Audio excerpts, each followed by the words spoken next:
I'm delighted to welcome such a large audience in the beautiful setting of Vienna University.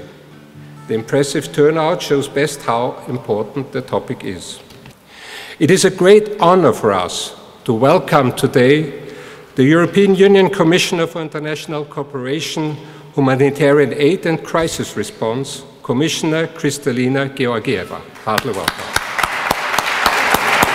We are now going to 2015, a very critical year, Millennium Development Goals, what we are going to do in the world after.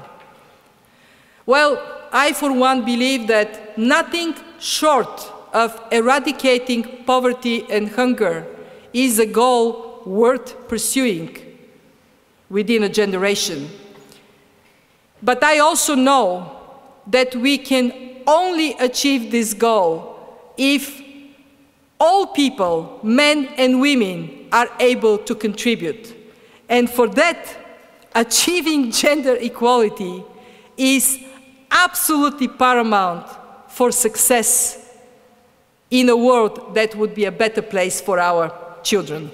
Thank you. I come from a country not many years ago that made violence a norm. When you look at apartheid, what it did to the majority of citizens in that country, it used violence as a weapon to oppress, to subjugate its majority citizens. So there is a context, there is an explanation of why should we work with men in the world, and in South Africa in particular, because if we don't, we're losing the people who are perpetrators, the people who are raised in a particular manner. And this is what I want to talk about.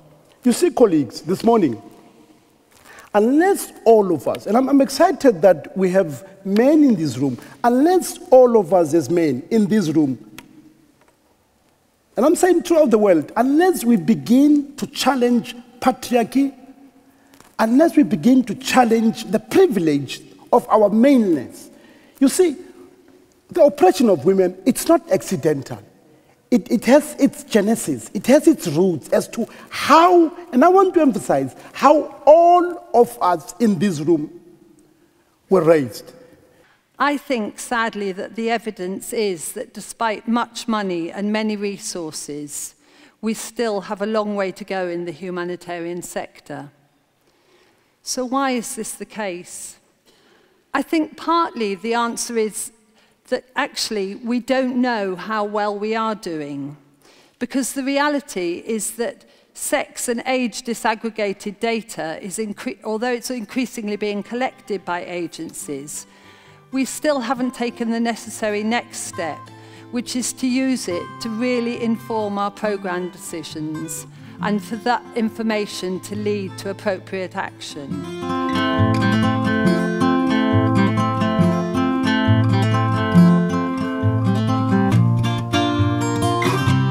The second issue, which for us is something new by its magnitude, is the fact that we see more and more in conflict that there is not only a targeting of health workers, but there is a systematization of the targeting, part of a strategy.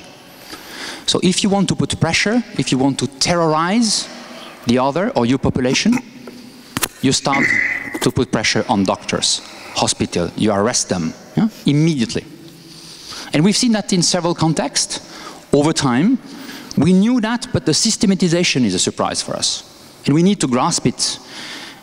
And clearly, we have this impression in contexts like Syria, but we can look at Bahrain and other places where clearly, from day one, it could be from the government, could be from non-state armed group, that there is a clear will to target and they know exactly what they're doing.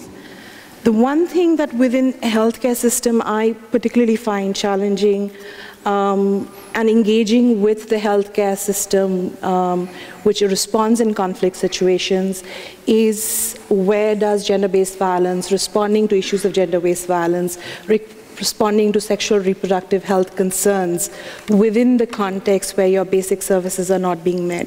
So where you're looking at psychosocial support services, where you're looking at services for clinical care for survivors, especially in context of conflict, we have enough evidence over the last few years that GBV increasingly is being used as a tool of war.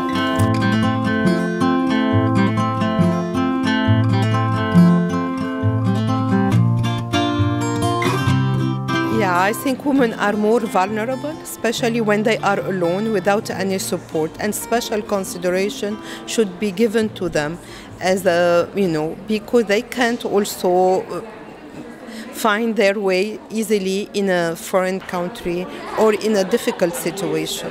Men also are, need some support. However, I think they can manage better the difficult situation. Inside the refugee population, you have women have definitely special needs in terms of, and again, talking about medical needs, it's more on reproductive health. Make sure that their pregnancies are followed up before and after the delivery. It's making sure that they would have access to confidential areas if there is anything connected to sexual, gender-based violence and so on. So they have needs, but broadly speaking, refugees are a population that is by definition extremely vulnerable. As a journalist working for ORF Current Affairs, a green light to go to countries like these is not easy to get. TV shooting is an expensive business, and we all live in times of crisis and austerity. Furthermore, the Global South is not a big success in terms of market shares. For me, there are three possibilities to be sent to Sub-Saharan Africa, and I know from my colleagues in print that things are not that different there. So first is Austria has a special interest. Second is there is an invitation from an NGO, and only third place come independent trips. It should be in our own interest to report how taxpayers' money is spent, but what kind of newspaper or TV channel would spend a lot of money to send somebody to a remote place in, let's say, Ethiopia to investigate what ADA, Austrian Development Agency, is doing there? Do some of the following things to try to put the Congo into the media. 1. Do some research and come up with a report, say on mining in Congo and how children are being exploited. Secondly, we could fly in a Hollywood star to highlight the issue. Viewers might not connect to the issue itself, but they are connected to the star. Let's fly in Angelina Jolie or an Austrian celebrity like Arnold Schwarzenegger.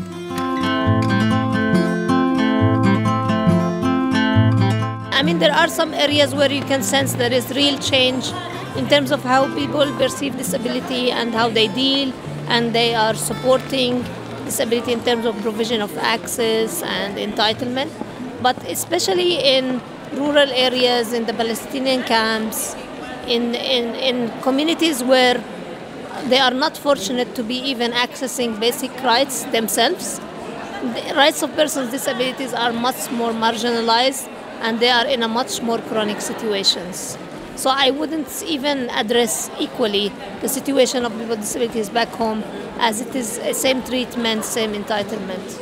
Working as a person who is in the humanitarian sector and then in a country like Pakistan, I think it is very important to bring forth to the world that what kind of problems and what kind of challenges women in the humanitarian sector face in Pakistan, to be more specific.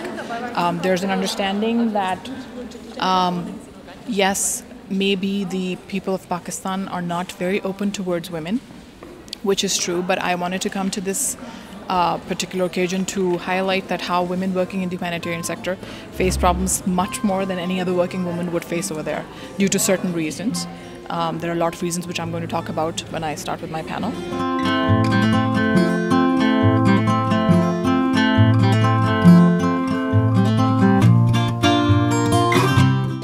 I wanted to give you some compassion some compelling rationales for why tackle sexual and reproductive health in emergencies.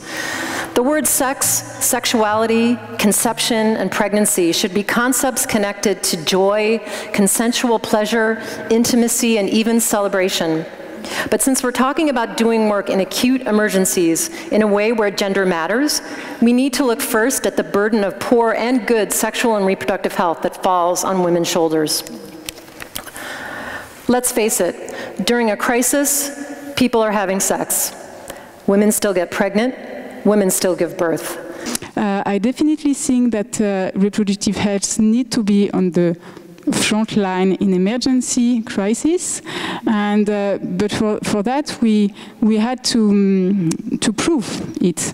And one of the interesting things is to see regarding the data that we collect and the interpretation that we do, we were able to show that sometimes in the two first patients that will arrive in the surgical room, one of them will be for C-section.